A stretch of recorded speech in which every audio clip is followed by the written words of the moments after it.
ئازیزی من تەمەنت چەندە کاک هۆشمەندیان؟ وەڵام من ئەو پرسیارە لە هیچ لایڤێک و لە هیچ ڤیدیۆیەک باسم نەکردیە دەتانم بە توی بڵێن بەس لەبەر جەماعەتی لایڤەکە حەز ناکەم تەمەنی خۆم ئاشکرا بکەم بە داوای لێبوردنەوە. باش یعنی گەنجی وانە؟ بەڵێ بەڵێ گەنجم. قوربانی کاک هۆشمەندیان ئاساییە، یعنی ئاساییە ئێمە و حڕێتە ئەدەین کە ئینسان تەمەنی خۆی ئاشکرانەکە. چاوی منی کاک هۆشمەندیان، بەڵام چاوە جوانەکەم ئازیزی من، ئێمە یعنی باوەڕ ئەەکەی کاک هۆشمەند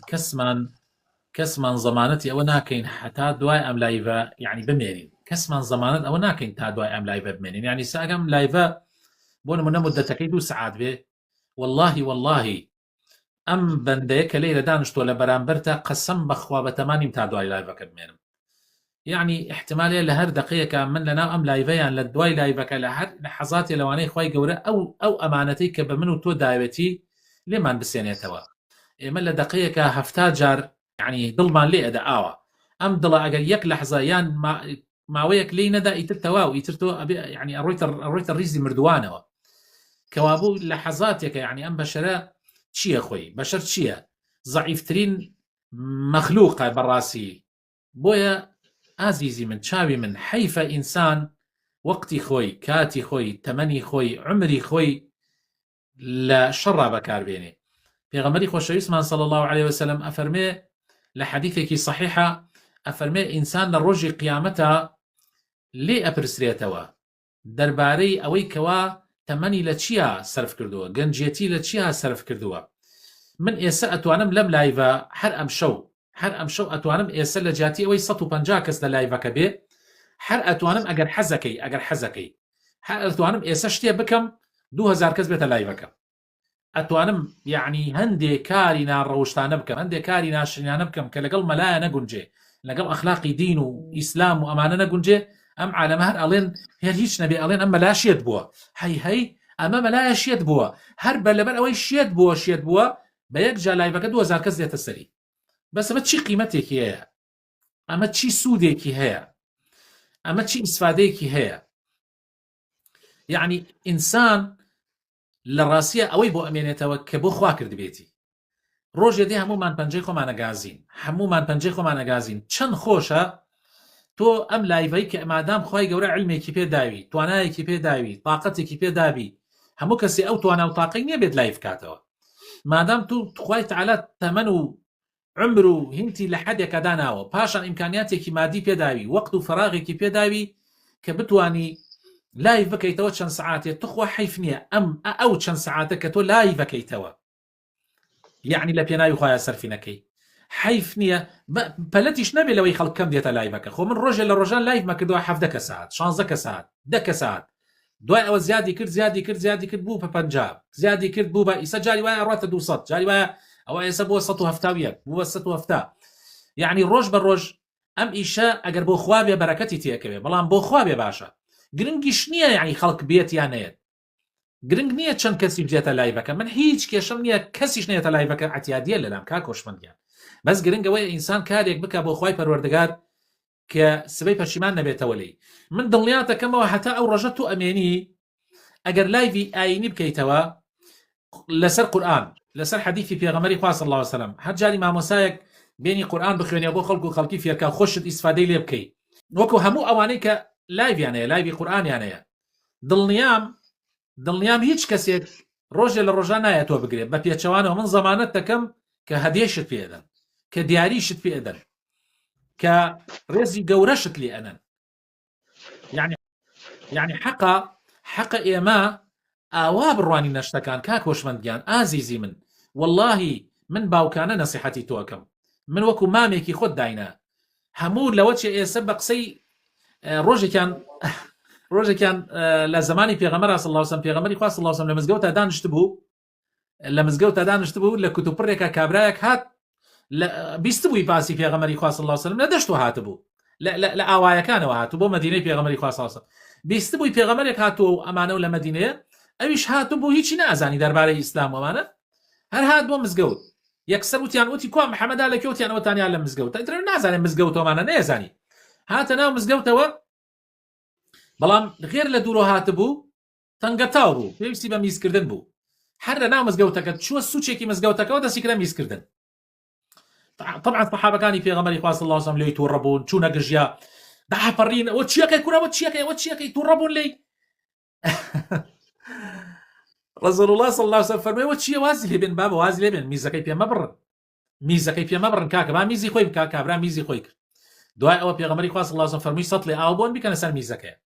و بانگی کەن بابێ بۆ عێراق بۆ لای من هاتووە میوانی منە من کاکۆشمەند میوانی منە هاتووە بۆ لای من مادام میوانی منە دوور لە تۆ ئینشاءالله کاکۆشمەند تۆ پیاوێکی چاکی بەس دوور لە تۆ ئەگەر خراپترین کەسیش بی من میوانداری تەکەم لێرە کە هاتوویتە لایڤەکەی من پێغەمبەری خوا صلی الله علیه و سلم بانگی کرد کابرا هات دانشت هەندێک گوێ لە پێغەمبەر بوو صلی الله علیه و سلم زۆر معجبی پێغەمبەری خوا بوو صلی الله علیه و سلم زۆر معجبی پێغەمبەری خوا بوو پاشان فەرمووی دوای ئەوەی کە هەندێک گوێ لێگردەمانە ئەمجا فەرمووی ئەمە مزگەوتە فڵانە کەس ئەمە مزگەوتە لە مزگەوتە ماڵی خوایە ئەمە شوێنی عیبادەتە شوێنی نوێژە شوێنی قورئان خوێندنە شوێنی زیکردکردنە ئەمە نابێ میزی تیا بکەی ئەم شوێنە نابێ میزی تیا بکەی ئەگەر میزت هات ئەوە سەر ئاوەکان هەیە بڕۆ بەخۆت لە سەر ئاوەکانە میزکە بەڵام لە ناو مزگەوتەکە نابێ میزکەی. ئیتر زۆر نەسیحەتی کرد و ئامۆژگاری کرد زۆر معجب بوو بە پێغەمبەری خوا صلی الله علیه و سلم ئەوەندە خۆشەویستی پێغەمبەر چووە دڵێەوە دوای فەرمووی اللهم ارحمني ومحمدا ولا ترحم معنا احدا فەرمووی خوایە من و محەممەد ڕەحممان پێ بکە من و محەممەد و ڕەحم بە کەسی تر مەکە ئەوانەی وەلی تووڕەبوون ڕەحم بە کەسی تر مەکە. پێغەمبەری خوا صلی الله علیه و سلم فەرمووی لقد ضيقت واسعة فەرمووی وایش نابێ تۆ شتێک کە خوا فراوانی کردە کە ڕەحمەتەکەی تۆ تەنگت کردەوە تەنها لە من و تۆیە. جا لەبەر ئەوە بەر ئەزیزی من کاکۆشمەندگیان تۆ میوانی منت خەمە سەرم بەڵام نەسیحەت و ئامۆژگاریش جوانە و قەیچێکە ئێمە برایەکین والله ئەگەر من نەسیحەتی تۆ نەکەم تۆ نەسیحەتی من نەکەی ژیانەمەی تێکەچێ. رسول الله صلی الله علیه و سلم ڕۆژێکیان وتی مسلمانان ئەگەر ئەمر بە چاکە نەکەن نەهی لە خراپە نەکەن هەمومان تیاچین یعنی ئەگەر نەسیحەت یەک نەکەین ئێمە نمونەمان وەکو نمونەی کەشتیەک وایە ئیسا ئێمە ئەم خەڵکە هەمووی وەکو ئەو وایە هەمومان لە ناو یەک کەشتیا بین ئەم کوردستانە یان ئەم سەرزەویە هەمووی کەشتیەکە کەشتی خوازانی چی یعنی بەسم سەفینە دوو قاتە سەفینەکە قاتی سەرەوە و قاتی خوارەوە ئەوانەی وەهان لە خوارەوە هەموو جارێک بۆ ئەوەی ئاو پێویستیاتیان بە ئاو هەبێ ئەبێ بێنە سەرەوە ئاو هەڵکێشن بە سەتڵ و ئەوانە لە بەحرەکە جا ڕۆژێکەڵێن کاکە من ناکرێمە هەمووی بە دەرەج و بڕێنە سەرەوە ئاو بێنین ئەمانە هەر لە شوێنی خۆمانە کونیەکەکەین بە ئاوەکە بێتە سەرەوە هەر لەیرەوە. پێغەمبەری خوا صلی الله علیه و سلم فەرمووی ئەگەر ئەوانەی سەرەوە و ئەوانەی خوارەوە مەجال بدەن ئەوانە لەبەر تەمەڵی خۆیان کونیە بکەن لەو سەفینە هەر هەمویانە خنکێت نابێ مەجال بدەین ئەوانیش بۆیان نییە بڵێن کاکە ئێوە حەقتان چیە ئێمە بۆ خۆمان کونەکەین نا چونکە ئەمە مەسلحەتی عامە ئەمە شوێنی عامە ئەگەر خوا نەخواست ئێمە زەرەرە بدەین گشتمان زەرەرەکەی. جا ئەم دنیا وایە بەڕێز کاکۆشمەندیان ماشاءالله ناوەکەت خۆش بوو واللهی کە هەر ناوەکەتم بینی هۆشمەند حەزم کرد وەرتگرم یەکسەر خۆمیان هێنامیتە سەرەوە خۆم بەڕاستی خۆم دڵم پێت خۆش بووم. جا خەلیفان ماشاءالله خێر و بەرەکەتە یعنی تۆ خەڵکی ئەو شارە جوانەی یعنی بەڕاستی حەقا یعنی تۆ ببی بە نمونەیەکی گەنجی جوانی مسلمان شتی جوان بڵاوکەیتەوە خۆت نمونەیەکی جوان بی پاشان قەیچێکە گیان هەردوو چاوم ئەوە لۆ مەسەلەی ئەو بێدەنگەی با مەسەلەکەت لۆ ڕوونکەم و ئەگەر خەتای من بوو بڵێ خەتای تۆیە واز بێنە با بە خەتای بێدەنگەتەوە وازی لێ بێنە ئێمە باسی شتێترەکەین ئێستا من و تۆ من حەز دەکەم مەسەلەکەی بڵێن بە کورتی مەسەلەکە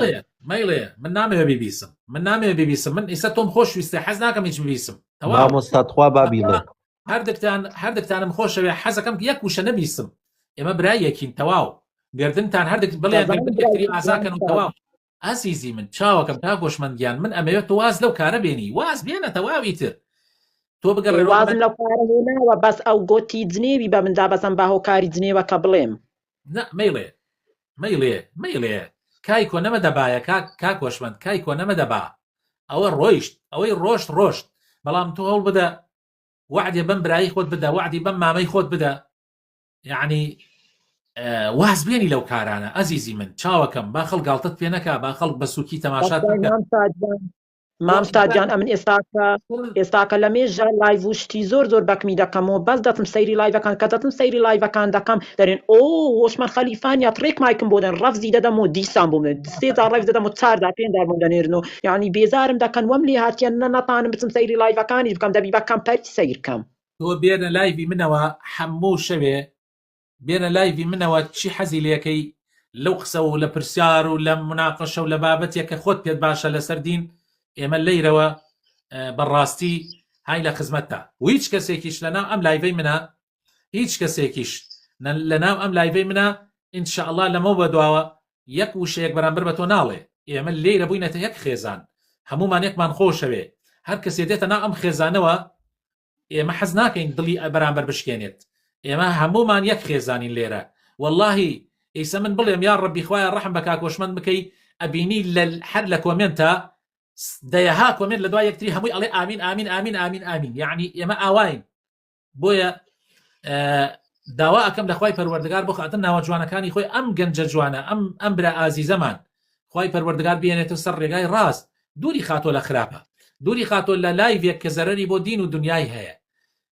یعنی بەڕاستی ئەوانەی کە شتی خراپەکەن هەر لە دنیا زەرەرەکەن کاکۆشمەند هەر لە دنیا چەند خۆشە ئینسان شتێکی کردبێ بۆ قیامەتی سەربەرز بێ یعنی سە تۆ بیرکەرەوە پیاوێک لەم کوردستانە دکتۆر عەبدولواحید بۆ نمونە ئیسە من دکتۆر عەبدولواحید من نە حزبمە بێژما لە حزبەکەم نە عشرەتمە بڵێم عشرەتی منە نە حد بەس ئەوە نازان پیاوێکی ناوی دکتۆر عەبدولواحیدە واللهی لەبەر خاتری خوا خۆشمەوێت چونکە بەسمەیەکی لەسەر چاکی داناوە لە کوردستانە هەموو عالم باسێکەوە باش یعنی هەموو عالم باسێکا بە باشی بۆ نمونە هەر کەسێکی تر هەر بانخوازێکی تر لەم کوردستانە هەر کەسێکە لای بکاتەوە شتی چاکە بڵاوە کاتەوە بۆ نمونە کاک محەممەد کەلاری لەوە چێ تۆ ناوت بیستی بێ کاک محەممەد کەلاری وانە نابخوای مامستا کاک محەممەد کەلاری ئێستا وای لێ بکەن بیهێنە خەتبا کاک محەممەد کەلاری بێتە سەرەوە ئەمە پیاوێکە لە ئەوروپا ئەژێ لە بەریتانیا ئەژێ من لە بیرم تێ گەنج بووە ئەم کاک محەممەدە لەخوا بە زیاد بێت چونکە ڕێگای خوای گرتوۆتە بەر کە دێتە لایڤەکەی منەوە هەر هەمووی ئەڵێ مامۆستاوە کاک محەممەدات مامۆستاوە مامۆستا محەممەدات مامۆستاوە حاجی محەممەدات هەر هەمووی وەسفێکە هەر هەمووی بەباشی باسیەکە چەند خۆشە ئینسان لەم ژیانە کارێکی کردبێ خەڵک بڵێ دەک ڕەحمەت لە باو کرد دەک ڕەحمەتت لێ بێت ئەمجا هەموو شتێکیش لە دنیا ئەگۆڕێت برا کی هەبوو ئەوەی هەڵمەتگۆران قسە بە ئیسلام بکە هەر بە ئیسلام قسەیە کرد قسەیە کرد هەر بەردەوام هەڵمەتگۆران قسەی بە ئیسلامە کرد لەو ڕۆژۆ کە هەڵمەتگۆران بەڕاستی بیان بە درۆی بێ هەڵمەتگۆران وتی من مسلمان بووم هەر بەس ئەوە نەوتی من مسلمان بووم هەر هەموو مسلمانان کشتی ئەڵێن یا ڕەبی بەخێربی لەو ڕۆژەوە هەڵمەتگۆران ئەگەر لایڤەکانی تۆ زێ ڕێک و پێک کاتەوە ئەگەر نەڕوا خەریکی یعنی ئەم چەلەحانێ بێ وا ئێستا خەریکە و خەڵک دێنێ ئەمە داتە گشت ئەوە ئەوە داتە گشت ئەوە ئەگەر لایڤەکەی بک بە لایڤێکی جوان و هەر جاری دوو سێ مامۆسا هەرێکێ لە بوارێکە مامۆسای پسپۆڕی چاکی ئیمانداری ڕێک و پێکی عەقیدە پاک بێنێ ئامۆژگاری خەڵک بکەن من خۆم یەکێکمە ڕۆمە لایڤەکەی هەڵمەتگۆران و لەوێ وەڵامی پرسیاری شەرعیە دەمەوە یعنی ئێمان خۆشە ئەو خەڵکە تۆ بکات پێمان خۆشە ئەو خەڵکە بگەڕێتەوە جا لەبەر ئەوە کاک هۆشمەندیان ئازیزی من دڵی من چاوی من حیاتەکەم هەر لە ئێستەوە بڕیارێ بدە بینی خۆت و خوا لەبەر خاتری خوای پەروەردگار هەر لەبەر خاتر ئەو خوای خەڵقمانی کردووە کە تۆ ئەلحەمدولله ئێستا کەسێکی ساغ و ڕێکوپێکی کە وەڵڵا قسەت ئەوە نەخۆشە هەمە خۆم معجەبی قسەکانتم حیف نییە ئەم قسە خۆشە لە بانگەوازکردن بۆ ئیسلام بەکارنێت ڕۆژێکیان یەکێک لە پیاوچاکان دای بەلای کەسێکە گۆرانی ئەوت بەدەنگێک خۆش ئاوازێکی خۆش گۆرانی ئەوت ئەمیش دای بەلایەوتی خۆزگە ئەم دەنگە خۆشە لە قورئان خوێندا بەکار بهێنرایە ئەو کابرا گوێی لێبوو ئەو قسە کاریگەری تێ کرد وەگەڕایەوە بۆ لای خوای پەروەردگار و بوو بە کەسێک لە قورئان خوێنە دەنگ خۆشەکان کەوا کاریگەری لەسەر هەزارەها خەڵک بوو چەند خۆشە جەنابیشت لەبەر خاتری خوای پەروەردگار ئەوەی کە ئەیزانی ئەوەی کە فێر بووی لە لایڤا و لە ئیشی لایڤا بەکاری بێنی لە چاکەکاریە با هەموو خەڵکی قسە بکە ئەو کاتە کە تو گەڕایتەوە بۆ چاکە بۆ ڕێگای چاکە ئیتر هەموو عالم قسە بکە تەسیری تۆ لە تۆ مامۆستا ڕوخسەتی یەک قسە بکەم حەز ناکەم قسە بکەیت بەخوا بەرامبەر بۆش من نایکەم لەگەڵ تۆ یکەم بيفرمون لە خزمەت. مامۆستا من کەسێک بووم آخر لەناو کات ئامن دوو قسەی دیکەم هەیە بە من بە ئەخر وڵی کاکۆش من 1 ساعتە لێرم ئێستاکە نامن بۆ نێرن ئەڵێن وەرە دەرەوە لەگەڵمانە مەجالم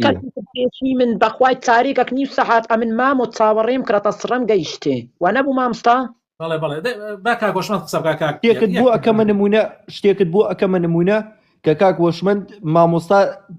ببێتە دەرز بۆ تۆ هەم مامۆساش گوێگر بێت و هەم ئەوی لە خوارەوەش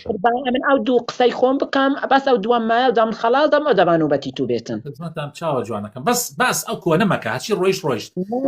باتی کۆن ناکەم مامستا من لێرە وەحێت بە تو دەدەم و لە پێناوخوای گەورەش لەمە و دووە ئەم لایڤە بێ سوودانیان ئەم پۆسە بێ سوودانەی کە لە ڕابرد و کردیتم جارێکی تر دووبارەی ناکەم و هەوڵ دەدەم شتی بە سوود بڵاو بکەمەوە ئەگەر هەر کەسێک قسەی کرد با بۆ خۆی هەر قسە بکەنە من گوێیان پێ نادەم وای مامۆستای بەڕێز ئەم کوڕە هیچ عیبێکی نەبوو بەخوا حەزێکش باش بڵاو کاتەوە بەخوا هەندێک خەڵک خراپ لێیان تێکدا ئەم هەوشمەندە لەوڵە کوڕێ زۆر و ئەدەب بوو زۆر ڕێک و پێک و هاتە لایڤۆ شت باشی بڵاوە کردو کۆمەڵێ خەڵک خراپ لێیان تێکدا هەر سەرەتا من لایڤەکانی ئەبینی بۆیە تۆزێک تووڕە بووم چکە عیبە ئەو کەلیمە تۆزێ ناجوان ئەگینا خۆشمەند کوڕی خراپ نییە بەخوا نوێژێک کرد چاک و عیبادەتێک کرد بەڵام لێیان تێکدا ئەی خەمە سەر ئەم سەرمە و ئەم چاوەمە بە ئەوەنە بە من بڵێ عیبە قەیچێکە بۆ مەمیێوانی قەیچێکە ئەوش دڵی خۆی ئەکاتەوە بە مامی خۆی ئەیکاتەوە برا منام لە خزمەتە هەر گشت ڕۆژێ بێ لێرە سعاتێ مناقەشە لەگەڵ منام کەمەڵی خەمە سەرسرم و ئەگەر ئەو ڕێزەی کە لێرە لێتە گیرێ لە هەر شوێنە لێت گرا دوای گلەی بکە بڵێ مامۆسا ڕێز لێ ناگری ئێمە ڕێزت لێگرین ئێمە خۆشتمان ئەوێ یعنی چەند گرنگە ئینسانی مسلمان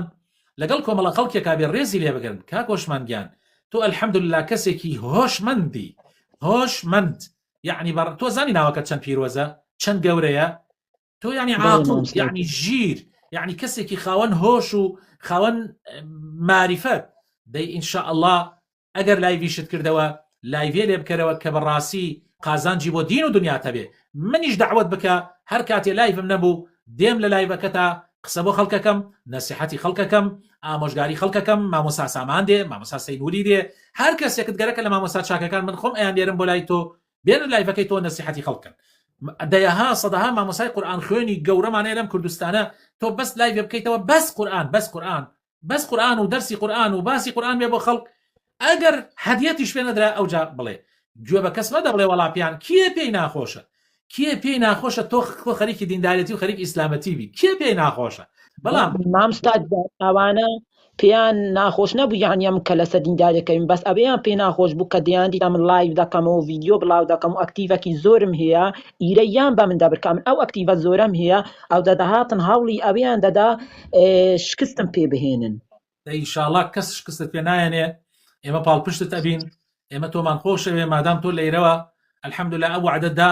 ئینشاءڵڵا ئێمەش ئەمە بڵاوەکەینەوە بۆ ئەوەی هەر کەسێ پێی ناخۆشە سەری با لەبەر تۆ ئەم وعدە بە ئینشاءڵڵا گەر پێت ناخۆش نەبێ من ئەمە بڵاو ئەکەمەوە و بۆ ئەوەی خەڵک هەمووی بزانێ الحەمدوللا تۆ کەسێکی الحەمدوللا ڕوو لە خوای کەسێکی چاکی حەزەکەی دیندارەتی بکەی حەزەکەی ئیسلامەتی بکەی ئیسلامەتی و دیندارەتی ڕێگەی چاکەکارانە ڕێگەی خزمەتی نیشتمانە ڕێگەی هەموو پیاوێکی باشە لەم خاک و نیشتمانە کە خزمەتی نەتەوە و خزمەتی نیشتمانی خۆیەکە بۆیە هیچ کەسێک ناتوانێ ڕەخنە لە تۆ بگرێ ئەو کاتە بابە بۆ کەستا ئێسە من 35 ساڵە من خەریکی ئەم ڕێگا جوانم والله خەڵک ئاواکە واللهی خەڵک ئاوا دەسەکرێتە سەرەوە جا لەبەر ئەوە بەڕێزم هەر کەس ئەگەر ڕێگا ڕاستەکە بگرێ لا نەدا بەم لاو بەولایە سەر لە خۆی و لە خەڵکی شتێک نەدا واللهی هەموو عالم دەستخۆشی لێەکە هەموو خەڵقەڵێ ئافرین هەموو خەڵقەڵێ ئافرین من دووبارەیەکەمەوە ئەو لایڤانەی کە کراوەتەوە ئێستا شەلەحانێ مەلەحانەکەن هەر ئەو لایڤانە کە من ناڕۆمەناوی و نەسیحەتی هەموو مسلمانێکی شەکەم نزیکیان نەبێتەوە بەڵام ئەگەر ئەو لایڤانە بیگۆڕن بەشتی چاک و بەرشتی باش واللهی من خۆم یەکەم کەسم ئەچم لەوێ پشتگیری ئەەکەمەوە لە لایڤەکە یا بەشدارم جا هیوادارم ئینشاءڵڵا کاکۆشمەندگیان لەو کەسانە بێت دەستخۆشیت لێ یەکەم بەخێرهاتن تەکەم بۆ لایڤەکەمان خوای گەورە بتپارێزێ و هەردەم سەربەرز کاکۆشمەند خوا دامە بەزە مامستا گیانەکە فۆلۆیەکەم وەربگرین مەمنون دەبمە بێگە لایڤم کردەوە لە بۆت بنێرم بتانم دوایە پێم ناکرێ لۆت بنێرم ئەمە سەرم سەر چاوم هەر تەنها فۆلۆی من مەکە فۆلۆی مامۆستا سامان بکە فۆلۆی مامۆستا سەینوری بکە ئێمە هاین لە خزمەتتا و هەر کەسێکیش ئێمە ئەناسیە لەو کاتە دێ لەگەڵ ئێمەیا بۆ ئەوێ من مشارکەیەکەم و هەر هەمویان بێن هاوکارت بن ئینشاءالله خی گەورە بتوانێت ئادی مام ستادیان لۆم نامنەگە لایڤەتی بکەمەوە پوینتی تیکتۆک لە بۆم بێتن بچم پوینتەکان بفرۆشمەوە لۆ خۆم لۆنمونە ڕۆژانەی خۆمی پێدەرکەم لۆنمونە خواردنێک یان جلک و بەرگێک حەزم لێبی بچم پێی بکڕم ئەوە گوناهبار دەبم گوناهە ناخێر گوناهبار نییە پوینت یعنی قصدت چییە تێناگەم پوینتەکە چییە قەستی ئەمەیە مامۆستا ئەو گروشتانە ئێستاکە ئەو گرە لۆنمونە ئەو بیرە ئەو بڵی کەنار بچم بیفرۆشمەوە بۆ خۆم نا هیچ گوناحبار نابێ و ئاساییە و هیچ کێشەیەکی تیانە من دەستخۆشی لە کاک هۆشمەند دەکەم هیوادارم ئینشاءڵڵا کاک هۆشمەند بە ئیزنی خوای پەروەردگار لایڤی جوان بکاتەوە شتی چاک بکاتەوە و ئێمەش لێرەوە تەشجیعەکەین و ئەمەش ئەم بڕگەهینەیشە بڵاوەکەینەوە ئینشاءڵڵا هەم تەشجیعێکە ئەویش بۆی و بۆی خەڵکیش بیناسیێت ئینشاءڵڵا تاجیان جەزاکەڵڵا و خەیرە قوربانت بم لەسەر ئیزنتە من دادەبەزم ئەزیەتیشم دای هەردوو چای منی